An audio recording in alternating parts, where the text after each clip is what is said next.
Ever heard something that made you spill your tea, roll your eyes, or plain laugh out loud? Welcome to Say What Now TV, your place for daily content on tongue-slipping, mind-bending social issues and trending topics around the world. Be amazed, get annoyed, be entertained. Welcome to another episode of Say What Now TV. Today's episode takes us to Australia. Loneliness has a price.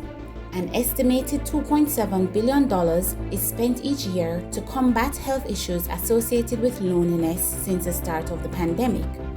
Research conducted by the Curtin University with the support of an associate professor, Asjit Mabisaklian, from the Bankwest Curtin Economics Center, revealed that restrictions placed on the population as a means to combat the virus has significantly increased the decline in social connectedness. Loneliness has been the culprit for general and mental health issues and has influenced poor health practices, including excessive smoking and drinking. The study calculates a per-person cost of loneliness at $1,565 per year. This equates to $1,142 per year. The researchers at the university measured social connectedness based on 4 areas. These are nature and frequency of social interactions, available social support, interpersonal trust, and socioeconomic advantage. Social isolation was highest among vulnerable populations, including persons with disabilities, the poverty-stricken, and those with diverse cultural backgrounds. The link between poverty and loneliness was found to be the strongest. Even though there were cases of loneliness among the rich that led to health implications, poverty was the main factor leading to the social exclusion of some individuals. Women scored higher than men for social connectedness, but were found to be lonelier than men. This occurred among females aged 17 years and under and women older than 65 years.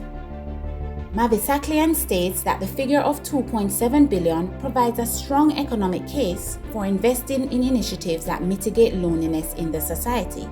He advises that participation in activities that create meaningful connections be prioritized, as face-to-face interactions and community participation has significantly dropped during the pandemic.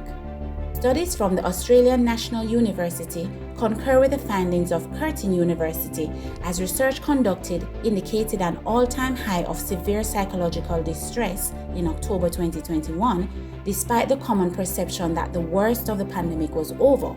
3,500 adults were surveyed between the ages 18 to 44 years and some older than 75 years. The findings for severe psychological stress in October is the highest recorded since the impact monitoring of the pandemic began. Fear of infection and repeated lockdowns were identified as primary contributors to the stress levels of respondents. Share your views in the comments below and be sure to like, share, and subscribe. Also, check out another episode of Say What Now TV. Do you have a burning issue that would shock or entertain our viewers? Share your scoop at saywhatnowtv10@gmail.com.